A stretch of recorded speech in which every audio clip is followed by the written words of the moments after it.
भारत में अभी अभी 7 राज्यों और 2 केंद्रीय शासित प्रदेशों के राज्यपालों का बड़ा फेरबदल हुआ है।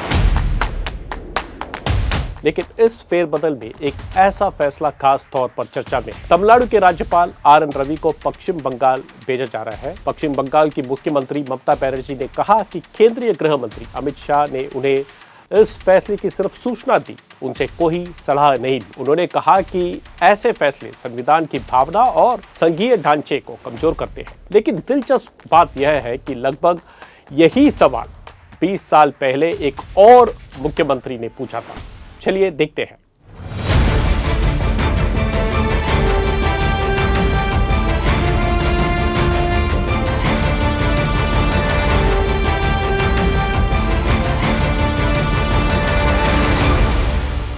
नमस्कार, मैं डी सुरेश कुमार आपका स्वागत करता हूं द हिंदू दृष्टि तमिलनाडु में। आज हम एक अहम संवैधानिक सवाल पर बात करेंगे। क्या भारत में राज्यपाल की व्यवस्था सही तरीके से काम कर रही है और क्यों तमिलनाडु सरकार द्वारा गठकेंद्र राज्य संबंधों पर उच्च स्तरीय समिति, जिसकी अध्यक्षता पूर्व सुप्रीम कोर्ट जज जस्टिस कुरियन जोसेफ कर रहे थे, ने कहा कि यह इस व्यवस्था में बड़े सुधार की जरूरत है। ममता बनर्जी की आपत्ति का एक दिलचस्प ऐतिहासिक उदाहरण भी है। साल 2004 में तमिलनाडु की मुख्यमंत्री थी जे जयललिता। उस समय केंद्र सरकार ने फैसला किया कि तमिलनाडु के राज्यपाल पी.एस. राममोहन राव को उनके 5 साल का कार्यकाल पूरे होने से पहले हटा दिया जाए। केंद्रीय गृह मंत्री शिवराज पाटिल ने जयललिता को फोन किया। जयललिता ने उनसे सीधा सवाल पूछा, क्या आप मुझसे सलाह ले रहे हैं या सिर्फ मुझे बता रहे हैं? गृह मंत्री ने जवाब दिया, मैं आपको बता रहा हूं। बाद में जयललिता ने सुप्रीम कोर्ट में कहा कि यह घटना एक गंभीर संवैधानिक समस्या को दिखाती है, क्योंकि परंपरा के अनुसार राज्यपाल की नियुक्ति में मुख्यमंत्री से सलाह ली जानी चाहिए। लेकिन राज्यों का आरोप है कि अक्सर ऐसा होता ही नहीं। इसी पृष्ठभूमि में तमिलनाडु सरकार ने केंद्र राज्य संबंधों पर एक उच्च स्तरीय समिति बनाई। इस समिति की अध्यक्षता जस्टिस कुरियन जोसेफ ने की।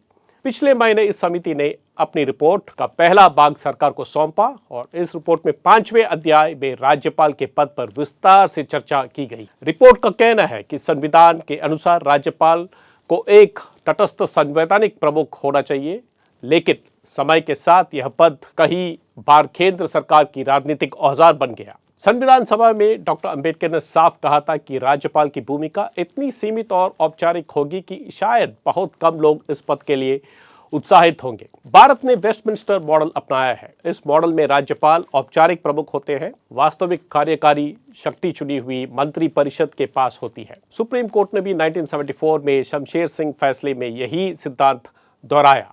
कोर्ट ने कहा था कि राज्यपाल समानांतर सरकार नहीं चला सकते, लेकिन व्यवहार में कई बार तस्वीर अलग रही है। जस्टिस कुरियन जोसेफ समिति ने कई उदाहरण दिए हैं। सबसे पहला उदाहरण है 1952 का मद्रास राज्य। उस चुनाव में कांग्रेस के पास स्पष्ट बहुमत नहीं था, फिर भी राज्यपाल श्री प्रकाशा ने राजगोपालाचारी को सरकार बनाने के लिए बुलाया। राजाजी उस समय विधायक भी नहीं थे। उन्हें विधान परिषद में नामित कर मुख्यमंत्री बनाया गया। इसके बाद 1959 में केरला की कम्युनिस्ट सरकार को गिराया गया था और 1984 में आंध्र प्रदेश में एन टी रामाराव की सरकार को गिराया जाना जैसे कई विवाद सामने आए। हर बार वही सवाल उठा, राज्यपाल के विवेक की सीमा क्या होनी चाहिए? समिति के अनुसार अब एक नया तरीका सामने भी आया है। सीधा हस्तक्षेप करने के बजाय कभी कभी राज्यपाल कुछ भी नहीं करते। विधानसभा से पारित बिल महीनों या सालों तक लंबित रखे जाते हैं और रिपोर्ट इसे कहती है गवर्नेंस बाय इनएक्शन, यानी निष्क्रियता के जरिए शासन में बाधा। तमिलनाडु में भी कुछ अहम बिलों के साथ ऐसा ही हुआ था, जिनमें से एक बिल था नीट छूट विधेयक, और सुप्रीम कोर्ट ने पिछले साल कहा था कि राज्यपाल किसी बिल को अनिश्चित समय तक लंबित नहीं रख सकते। लेकिन बाद में एक राष्ट्रपति संदर्भ पर आए सलाहकारी फैसले ने इस स्पष्टता को कुछ हद तक कमजोर कर दिया। आइए अब देखते हैं एक चौंकाने वाला आंकड़ा। रिपोर्ट में प्रोफेसर अशोक पंकज के एक अध्ययन का भी जिक्र है। उसमें कहते हैं कि 1950 से 2015 के बीच सिर्फ 18% राज्यपाल ही अपना पूरा 5 साल का कार्यकाल पूरा कर पाए और 37% राज्यपाल 1 साल से भी कम समय तक रहे और 15% ने 1 से 2 साल के बीच पद छोड़ा।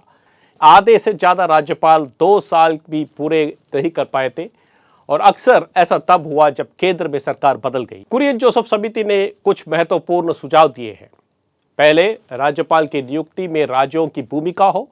राज्य विधानसभा 3 नाम सुझाए और राष्ट्रपति उनमें से एक को नियुक्त करे। दूसरा, राज्यपाल का कार्यकाल 5 साल का निश्चित और गैर नवकरणीय होनी चाहिए और उन्हें हटाने के लिए राज्य विधानसभा का प्रस्ताव जरूरी है। तीसरा है, संविधान में एक स्पष्ट इंस्ट्रूमेंट ऑफ इंस्ट्रक्शंस जोड़ा जाए जिसमें राज्यपाल के अधिकारों और सीमाओं को स्पष्ट रूप से लिखा जाए। राज्यपालों के हालिया फेरबदल और ममता बनर्जी की आपत्ति ने एक बार फिर भारत के संघीय ढांचे पर बहस को तेज कर दिया है। सवाल यह है, क्या राज्यपाल संवैधानिक प्रमुख बने रहेंगे या फिर उन्हें केंद्र सरकार के प्रतिनिधि के रूप में देखा जाएगा। संविधान सभा में एक सदस्य ने 1949 में चेतावनी दी थी, भारत में कहीं ऐसा ना हो कि पैर से गर्दन तक लोकतंत्र हो और सिर पर निरंकुशता। 75 साल बाद यह सवाल फिर हमारे सामने है। उम्मीद है कि जस्टिस कुरियन जोसेफ समिति की सिफारिशों पर गंभीर चर्चा होगी। अलविदा कहने से पहले अब समय है कि आप तमिल के कुछ शब्द सीखे, जैसे पिछले हफ्ते देखे थे। तमिल में राज्यपाल को कहते हैं आलुनर और मुख्यमंत्री को कहते हैं मुदल अमेचर या मुदलवर और संविधान को कहते हैं अरसेल अमेपु। ये हम स्क्रीन में भी डाल देंगे और कमेंट्स में भी, पिन कमेंट्स में डाल देंगे। आशा है हमारा यह जुड़ाव आगे भी यूं ही बना रहेगा। हमसे जुड़े रहिए। धन्यवाद।